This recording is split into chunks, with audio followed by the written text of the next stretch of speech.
د کندوز امنیه قومندانۍ د ترافیکو مدیریت مسؤلین د دغې ادارې د عوایدو زیاتوالي خبر ورکوي او وایي چې د روان کال په تیرو 3 میاشتو کې 6,517,000 افغانۍ عواید راټول کړي او د دولت خزانې ته یې سپارلي دي. مجموع عواید د ترافیکو د مدیریت د کندوز ولایت په سطحه باندې هغه 6,15,000 عواید افغاني دا سوي دي چې دا بانک ته ټوله جمع سوي دي او چې دا ټوله د جواز سیر دي او شانتي راسته لاس اشترینګ او چپه لاس اشترینګ په دې کې جواز سیرونه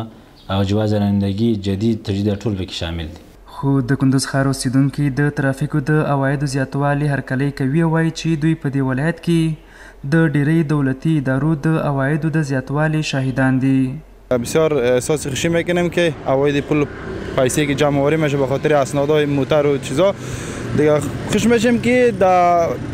پروژه به حساب پل و پلچک و تاوبالا استفاده شود. بسیار احساس خوشی میکنیم ما از این همین پلای عوایدی که ترافیکی که جمع میشه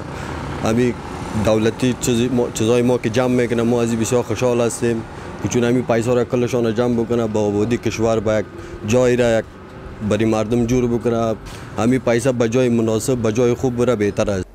د کندوز ولایت د ترافیکو ادارې عوایدو کې په داسې حال کې زیاتوالی راغلی چې د اسلامي امارت له حاکمیت را په دې خوا د دغه ولایت د اکثرو دولتي ادارو په عوایدو کې د پام وړ زیاتوالی راغلی دی.